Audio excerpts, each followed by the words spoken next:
Life. Oh, life. I don't know how you face life, and I don't know what happens in your life, on your journey through this life. But if you're like me, there are ups and downs. There are high moments and low moments. There is joy, there is sadness. All these things happen in your life. And my question is, how do you respond to that? This is Now Tell Us, and I'm your host, Anthony Morore. Today, we have a guest who is going to tell us about having peace, living in peace, no matter what life throws at you. Our guest today is known as Clint Hatton, and he'll be here in a moment. And just to mention, if you would like to see our past episodes or future episodes, any of the episodes, you can always hop on to nowtellus.com and you'll get them there. And we appreciate every feedback that we get from you. So as we are moving on, if you can leave us a comment, if you can ask a question, we'll appreciate because we are live on different platforms, Facebook, YouTube, and others. So if you're there, welcome and tell us something or ask us something. Let's have a conversation. And now, without taking one more minute, we are going to know how to live at peace despite every occurrence of your life. So let's go together and meet our guest today, Clint. Here we go.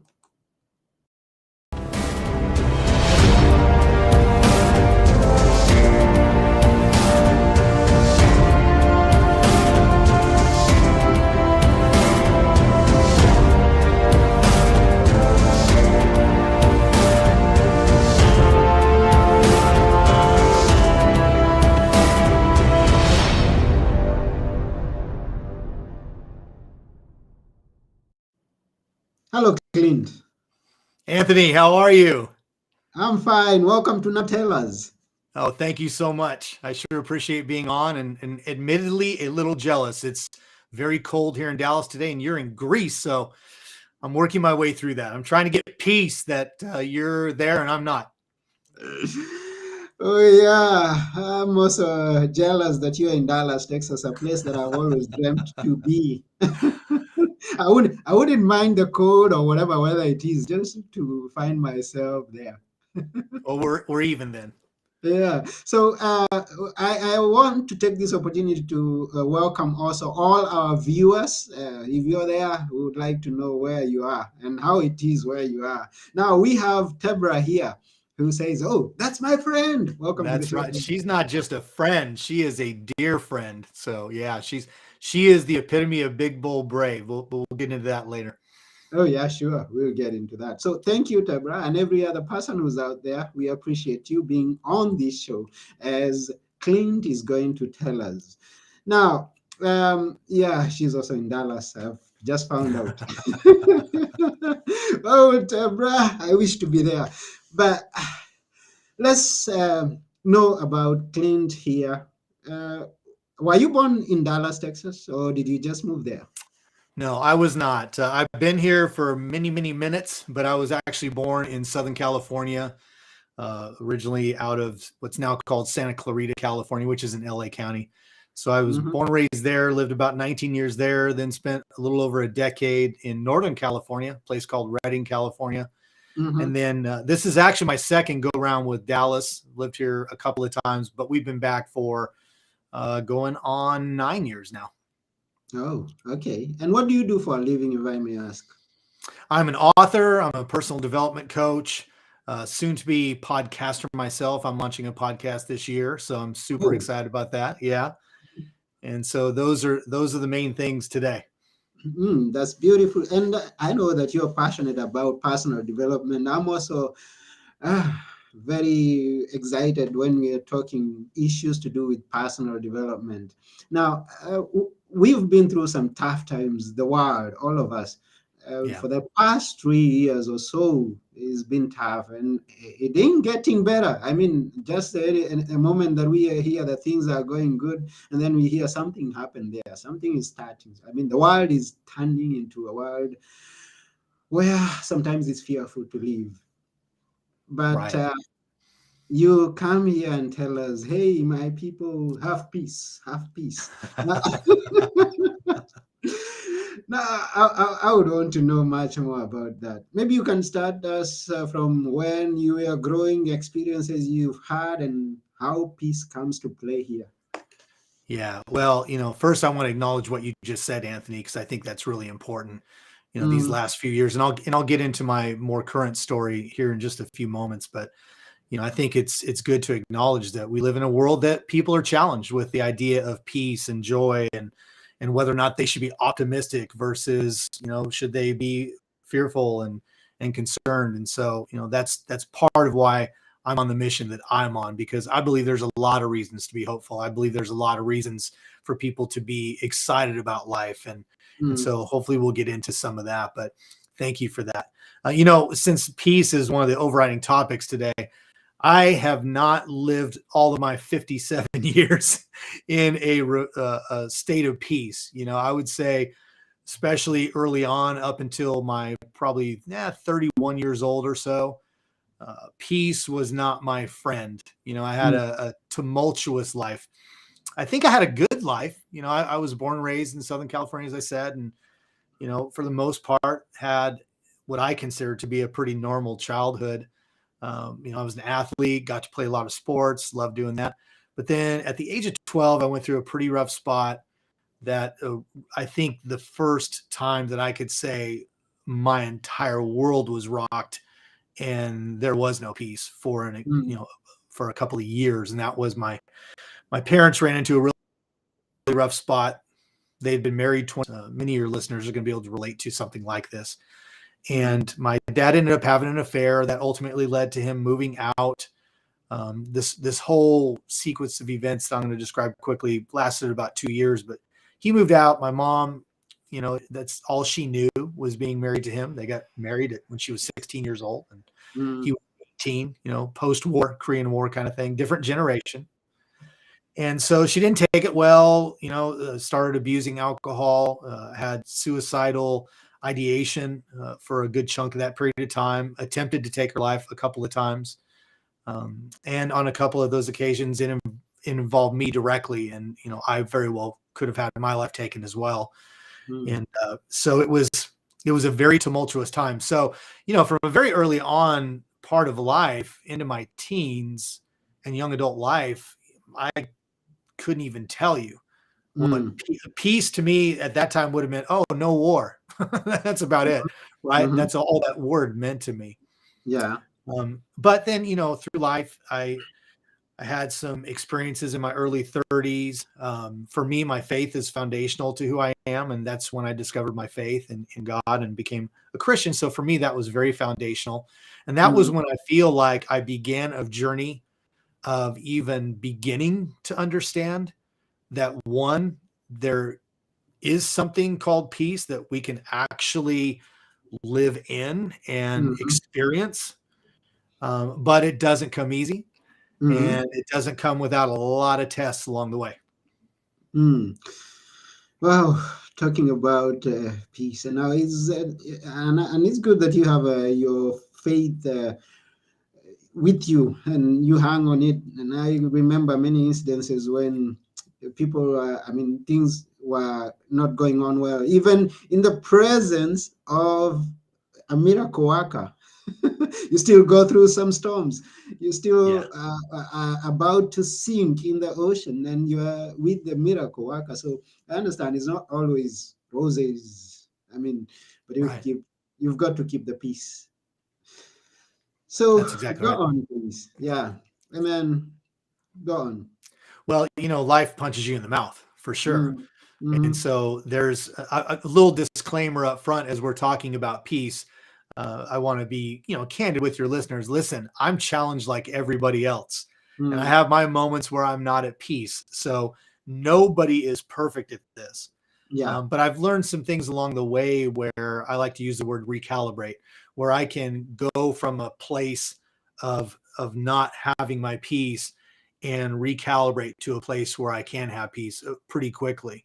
Mm. Let me share, if we can get into it now, just the more recent part of my story. Sure. Certainly, certainly the biggest, if I could say it that way, in my lifetime that Mm-hmm. rocked my peace beyond anything I ever could have imagined. Mm-hmm.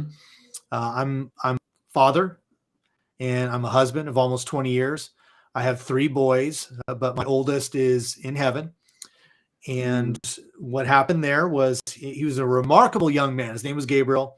Um, every parent feels that way, but he was pretty extraordinary. He was brilliant from a very young age, very articulate, could just had strong communication, too strong of communication skills at a young age at some points. We Mm. always felt like he was going to be a lawyer or a CEO for sure, mostly a lawyer because he liked to argue and facts didn't always get in the way. And so, but he was just really smart, really motivated, and passionate about life. He Mm. was, I've joked about it that if I were to create a t-shirt for him, right? Because everybody loves t-shirts nowadays with a saying on it, it would just simply be "What's next?" Because that's how he was. Mm. And so what happened was at a very young age, he decided he wanted to become a pilot. About 8 years old is when it started. And he pursued it and he never let go of it. He was excited about it until the time at 16 years old, he actually had the opportunity through a club that he was a part of called Tango 31 Aero Club to get in a plane and start flying with an instructor, which ultimately led to him solo flying at 16 years old before he even had his driver's license. Mm. So that was pretty crazy, right? And Mm-hmm. so he developed that. He kept training. And then at 17, he got his private pilot's license and was on his way to pursue a career in aviation. And then on September 23rd of 2019, he was getting hours. At that stage, a pilot, they'll have this in common, and that is, it's all about the hours. You're looking for every opportunity to fly as much as you can. And so he took a dear friend home to the University of Arkansas, which is north of us here in Dallas, Texas, and then dropped her off safely. And on the return home, about 20 minutes into it, he ran into an unexpected weather system, and the NTSB, who does the investigations on this kind of thing, said that they believe he suffered from what's called spatial disorientation, which simply is you think you're flying right side up, you're upside down. You think you're flying up, you're flying down.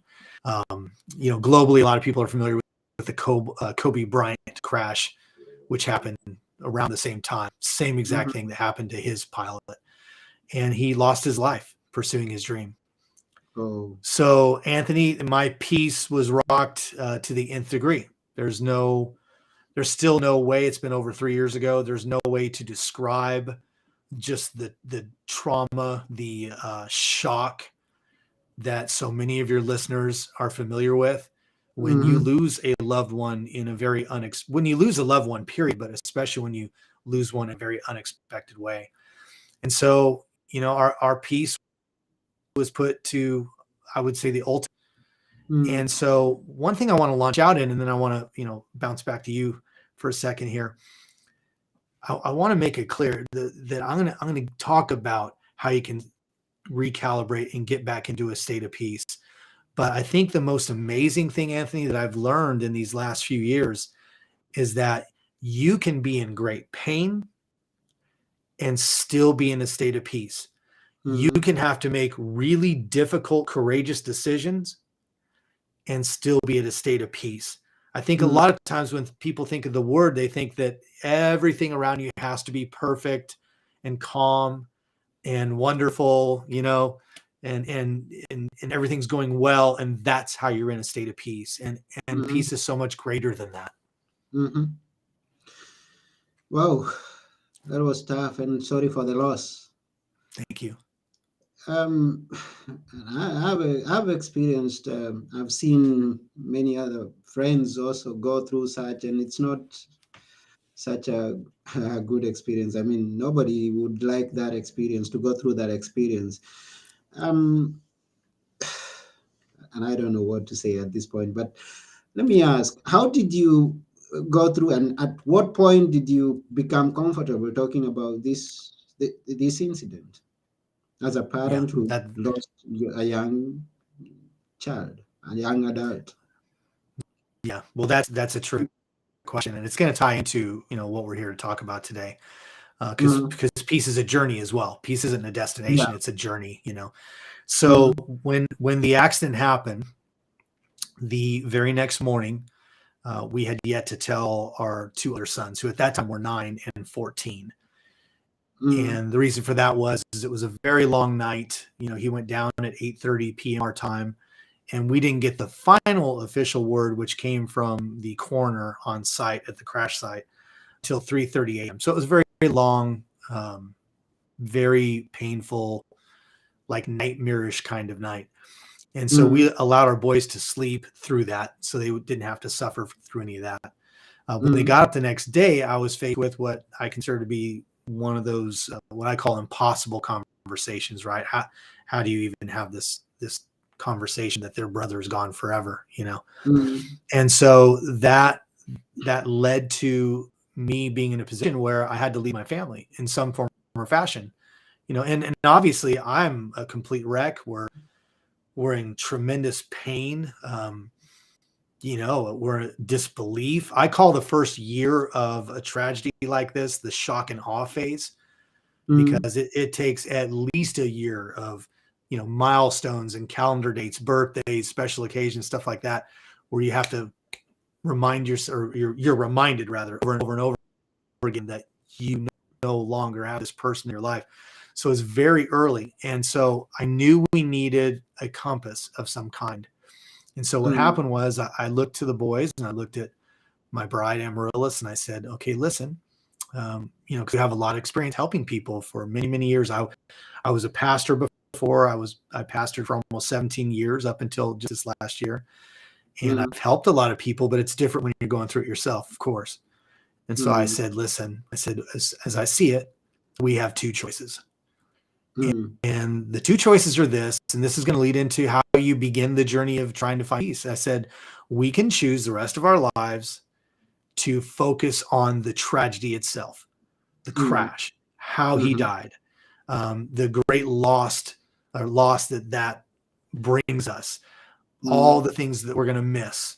And not that we're not going to think about those things over time, but if that's our focal point for the rest of our lives, then we're going to become shadows of who we're created to be.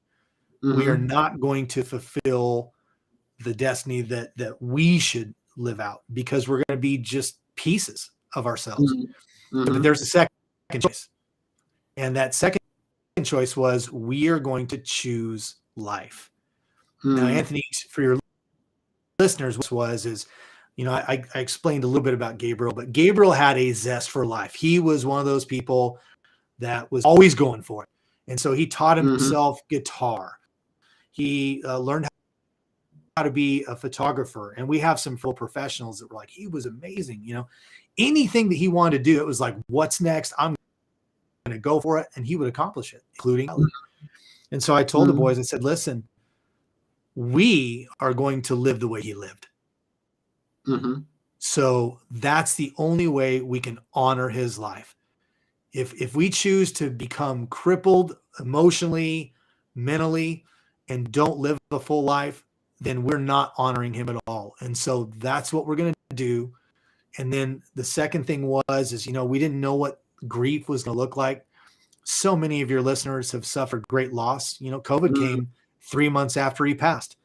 So the whole world was flipped upside down just months after his passing, and us included. mhm, And so there's much loss, so many forms of loss, losing businesses, losing families, marriages over all the stress, careers. And so, we just knew we didn't know what grief was going to look like. And so we made a pact, Anthony. We, mhm, we decided together, I said, listen, we don't know from day to day or even hour to hour in the beginning stage yeah, how our emotions are going to manifest. mm, So we may, even within one day, we may be angry, we may be sad, we may be joyful. We may mhm, remember some things that we did with him, or that, something about his personality and it makes us laugh. It's all the above. And so we're going to give each other to feel everything that we need to feel. You know, if Mm-hmm. one of us is crying or two of us are crying, we're not going to try and stop each other. Mm-hmm. We're going to allow each other to feel through that emotion, and we're going to talk about what we're going through. And Mm-hmm. so that was how we started out. And I just think, you know, and again, I want to make this very clear to your listeners, Anthony, we've not done this perfectly. You know, we've had bumps in the road. We've had times where we haven't executed on that plan, if I could say it that way, Mm-hmm. perfectly. We've had ups and downs. We've had other hits. You know, we almost lost my middle son Joel 1 year ago. So 2 years after Gabriel passed, he was in a horrendous car accident. Never Mm. walked away from it. The car was completely destroyed. The emergency crew, he was actually out of the car when they got there, and he had one little scratch, and nobody could believe it. They thought they were about to come up on a dead person, you know? So we've had other hits too. But those two foundational things were components that helped us begin to walk out a way of how can we continue to live?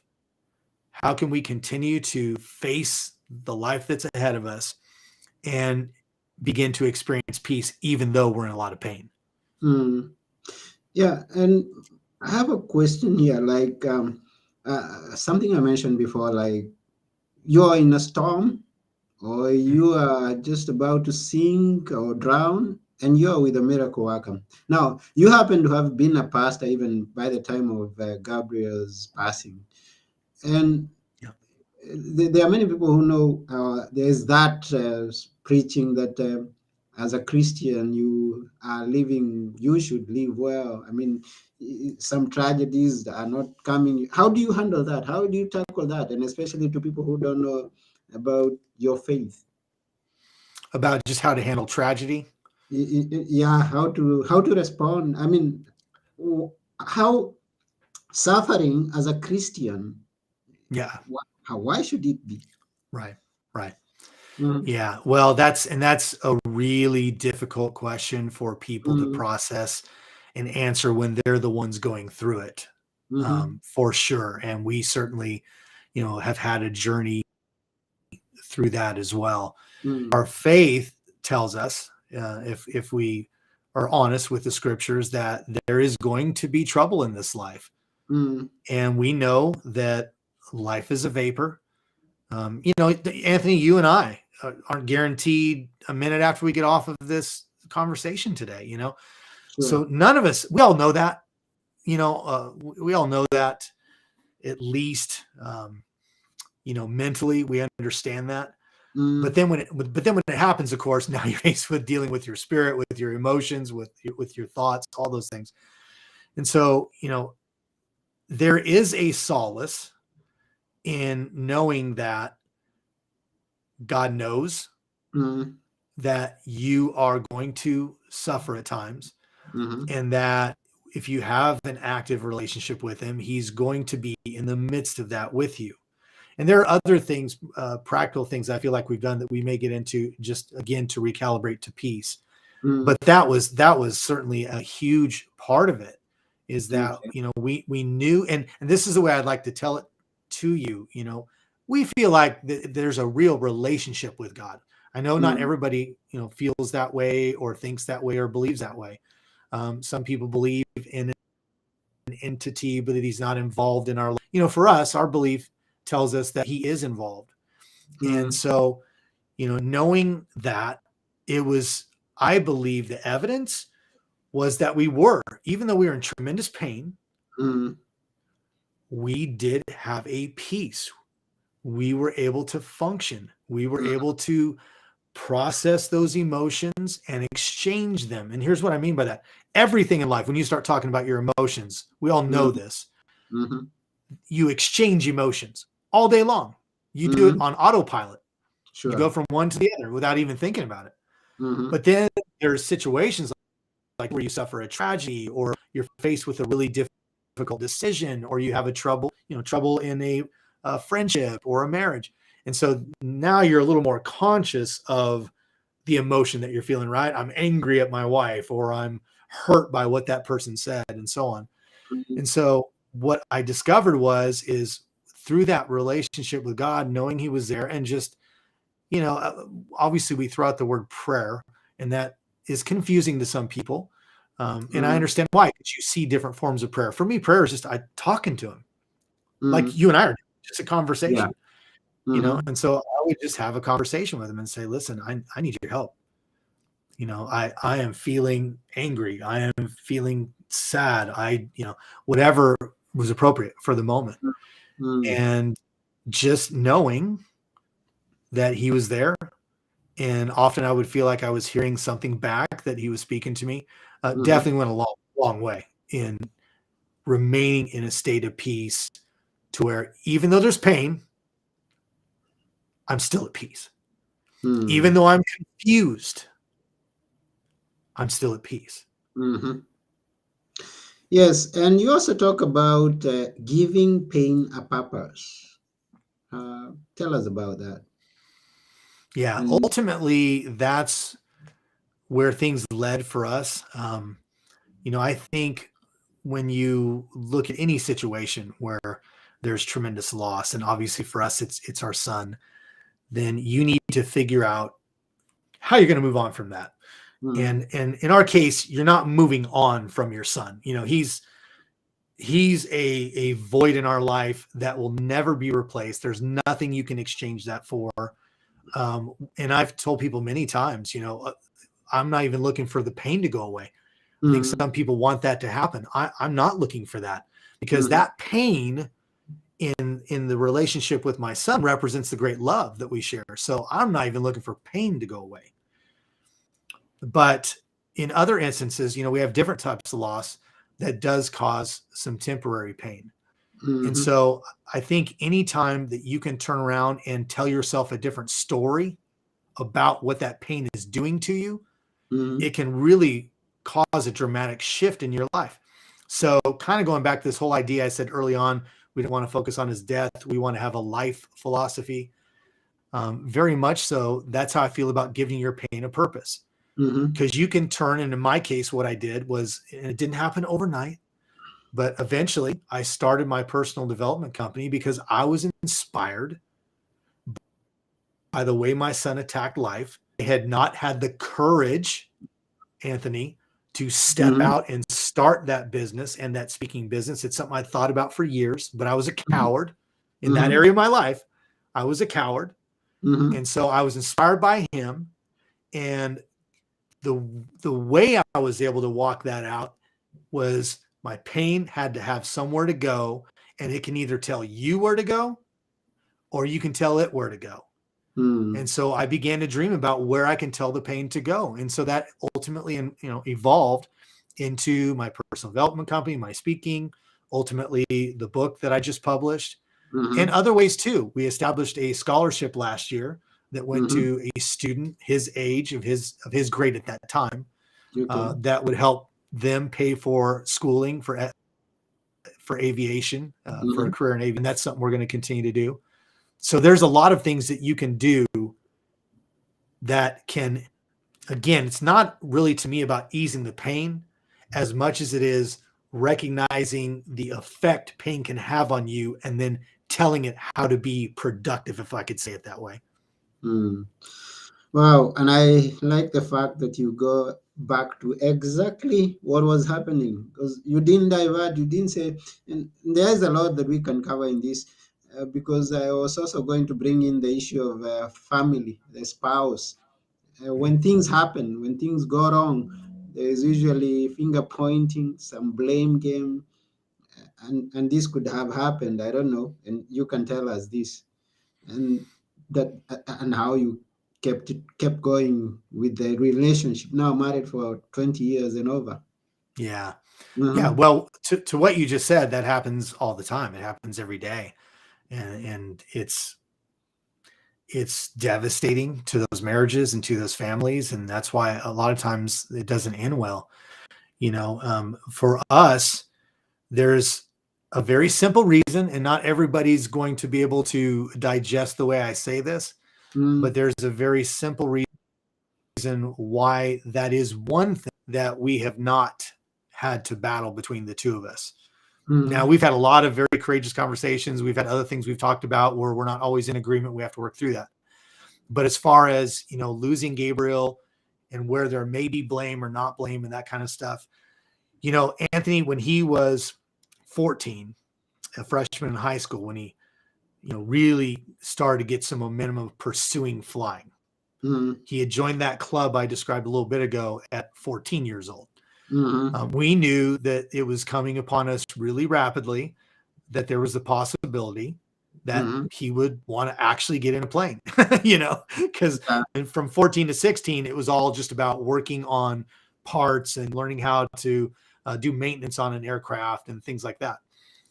So then when it came time, we were faced with the same decision that every single human being on planet Earth is faced with for themselves and what you face as a parent. And that is, fear is coming for you. Fear is coming for you. There's a form of fear that wants to either take you out or keep you off track from living your dreams. So Gabriel's dream was to fly. It's what he wanted to do.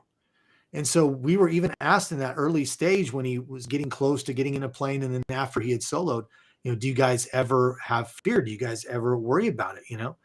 And of course, the honest answer is, of course.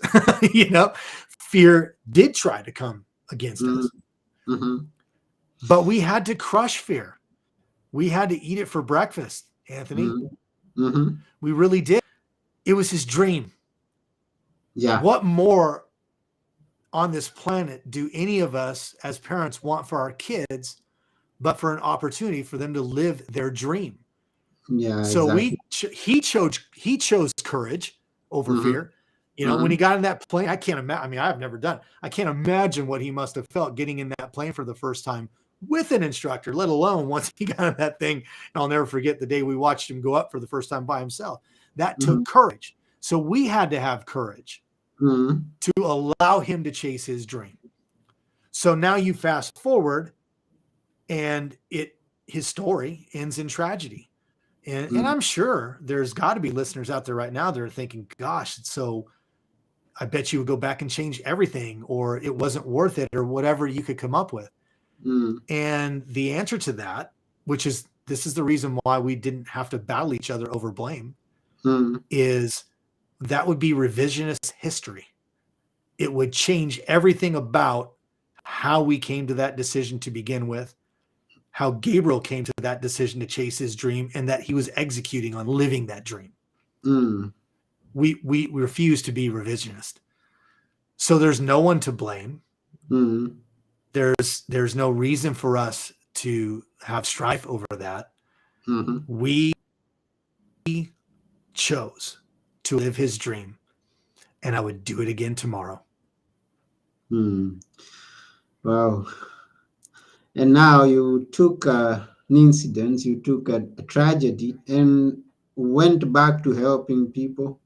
You are paying for college, for a school, for a student that was in his grade, and you are coming here to inspire people, maybe help people walk through or walk from that binding experiences that they've been through, and come out shining. Now, would you tell us how you work with people presently, and how they can reach you? Because it's a time that people need some support. Yeah, which is why I wrote the book. I wrote the book called Big Bold Brave, How to Live Courageously in a Risky World. And just really quick for your listeners, so that part makes sense to them. Big Bold Brave was a phrase that I used during a television interview shortly after his death. It was a big story because of his age. And so we were asked if we would do an interview on it. And the reason we did was because they were going to do a story one way or another. And so it was either going to be about his death, and that's it, or it was going to be about how he lived. So we chose to do that. And in that, this phrase came out that he lived big, bold, brave. And so later on, years later, is when the development company, I began to form it. So I called it Big Bold Brave. And then the book that I came out with recently, the title was just kind of a no-brainer. And so that's, one of the ways that I want to reach the planet and want to help people is Mm-hmm. this book, Big Bold Brave, it's not a typical grieving book. And I don't mean that in any comparison to any other book in that regard. What I mean by that is just simply it does cover some of the processes, mindsets, some of which I just described to you, and there's that have helped us in life in general, and some other stories and things that we've, some of the other bumps and bruises along the way.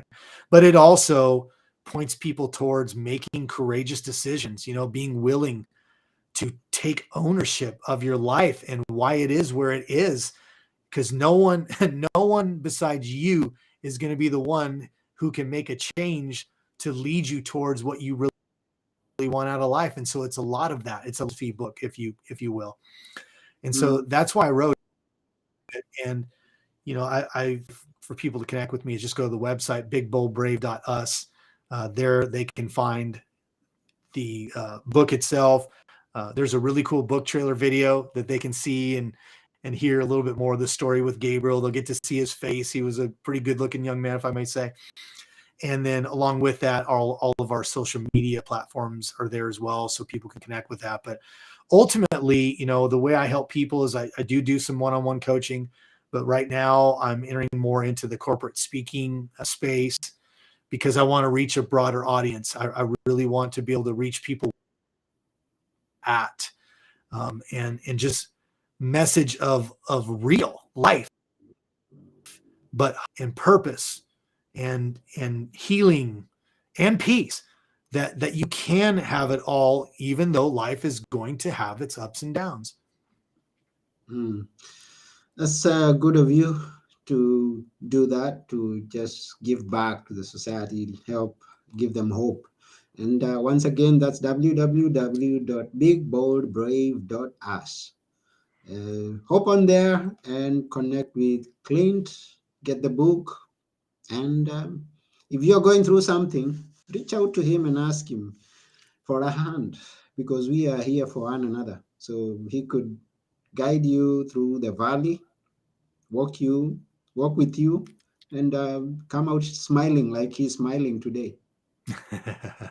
Yeah, thank you, Anthony. And let me say this real quick for your international listeners. This way, right now, the book, I'm doing my official launch on February 1st, which this may not even, well, this is live, but it's coming.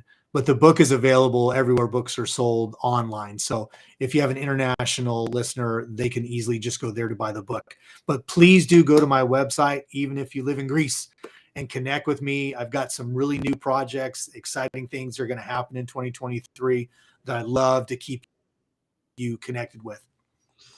Yeah, thank you very much, Clint. It's such an honor to have had you in this episode. We appreciate.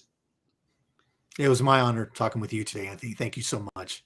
Yeah, this has been Now Tell Us, and we were talking of the fact that you can live at peace no matter what life throws at you. Our guest today has been Clint Hatton. But before we go, we'd like Clint to leave us with a few words that we should always remember. Yeah, I would be glad to. And I do want to say quickly too, there's an entire chapter that's dedicated to peace that has a lot more practical tools as well. So I want to point that out as well. But Mm, what I want to share with you to finish this off is, Anthony, I believe three things about every human on the planet. mhm, Those three things are, I believe every human on the planet was created to be courageous. I think we have courage already in us. mhm, Sometimes it needs to be extracted. Sometimes you need help. You may need a coach, a friend, a pastor, a confidant, but courage is in you. The second thing is I believe we are all created with a creative genius. There's something inside of every one of your listeners that brings value to this world. There's no exception. And mhm. again, sometimes you need help bringing that out, but I guarantee you have it in you. And then the third thing, and this is to me what's so important about living a big, bold, brave life, and that is you have the ability to be compassionate. There's nothing like success when it involves helping and serving other people. And so everybody listening to this has all three of those things. And I just encourage you to grow in those. Yes, go and throw those and grow those in your own life. Be someone of value in your society, no matter what life throws at you, and give back to the society. And mention Clint. Yeah, he said that. So that has been it. This has been Now Tell Us. I've been your host, Anthony Morore, and together with our guest, Clint Hatton, we are saying bye for now. Bye bye, everybody. Yeah.